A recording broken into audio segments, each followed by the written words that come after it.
देखो बेटा, फिलहाल हम यहाँ पे हमारा जो प्रैक्टिकल नंबर 20 है, हम ये अब यहाँ पे परफॉर्म कर रहे हैं। हमें अब यहाँ पे पानी के नमूने में स्थित धुंधलेपन का अध्ययन करना है। ठीक है, देखो अब जरा मैं अब यहाँ पे आपको बता दूँ, हमारे पास इसके लिए एक पद्धति है जिससे हम सैची डिस्क पद्धति हम यहाँ पे बोलते हैं। ये जो सैची डिस्क आती है बेटा, तो इस तरह की हमें कोई डिस्क देखने को मिलेगी जो कि हाफ ब्लैक और हाफ वाइट कलर की हम यहाँ पे देख पाएंगे। ठीक है, देखिए हमें क्या करना होता है, तो हमें अब इस प्रैक्टिकल के अंदर नॉर्मली हम किसी तालाब या फिर किसी नदी के अंदर जाते हैं और उसके बाद हम इस डिस्क को उस तालाब या नदी के अंदर डुबोते हैं। और उसके बाद क्या, तो उसके बाद जब हम अब यहाँ पे इसको डुबोते हैं तो हमें अब यहाँ पे कुछ इस तरह की एक रीडिंग जो है वो लेनी पड़ती है। ठीक है, तो हम यहाँ पे जो सबसे पहली रीडिंग लेते हैं वो कौन सी है, तो डिस्क दिखनी बंद हो जाए वो गहराई हमें अब यहाँ पे ज्ञात करनी होती है। मतलब कि हमने सैची डिस्क को पानी में डुबोया और जब वो दिखना बंद हो जाए तो वाली गहराई कितनी है हमें वो नोट डाउन करना है। दूसरा क्या करना है कि डिस्क पुनः दिखाई दे, तो ये वाली जो रीडिंग है हमें अब यहाँ पे नोट डाउन करनी है। मतलब क्या है कि हमने एक बार उसको डुबो दिया, डुबोने के बाद हम कि जब वो हमें दिखना बंद हो जाए हमने वो गहराई ज्ञात की, फिर उसके बाद हम उसे ऊपर उठाएंगे और जब वो फिर से दिखने लगे तो हमें वो गहराई अब यहाँ पे ज्ञात करनी है। ठीक है, देखो बेटा, हमें अब यहाँ पे जो सैची डिस्क होगी वो हमें कुछ अब इस तरह से हमें देखने को मिलेगी, जिसके ऊपर हम यहाँ पे देख पा रहे हैं हमें ब्लैक और वाइट कलर हमने कर रखा है।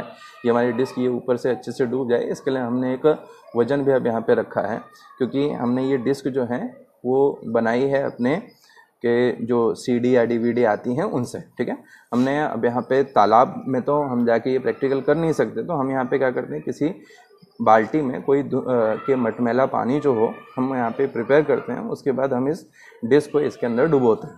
ठीक है, तो धीमे धीमे हम यहाँ पे इसको डुबो रहे हैं।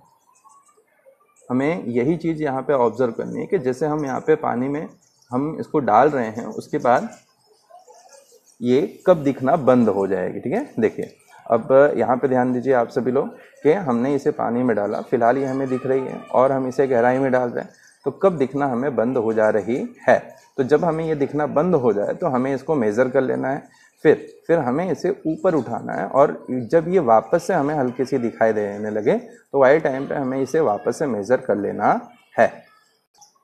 देखिए एक बार फिर से मैं अब यहाँ पे इसकी मेज़र करने की जो पद्धति होती है मैं वो आप लोगों को बता रहा हूँ। तो हमने अब इसे धीमे धीमे अब यहाँ पे डाला, हमने एक टेप पट्टी ले रखी है।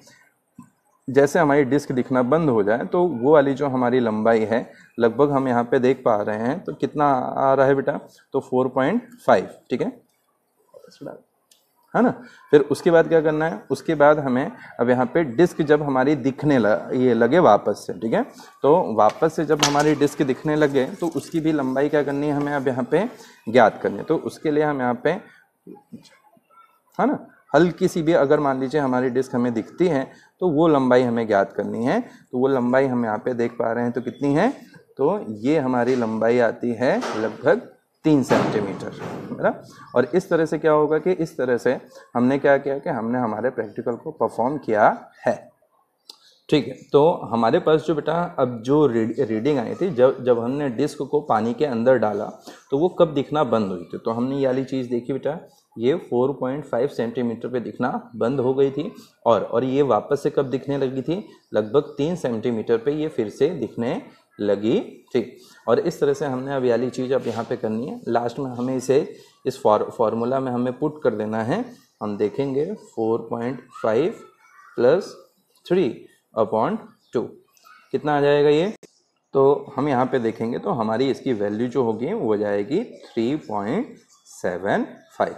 और इस तरह से हमारा ये जो प्रैक्टिकल होगा वो अब यहाँ पे हम परफॉर्म कर पाएंगे। और इसी तरह से हमें हमारे प्रैक्टिकल बुक में इसे राइट डाउन भी करना है।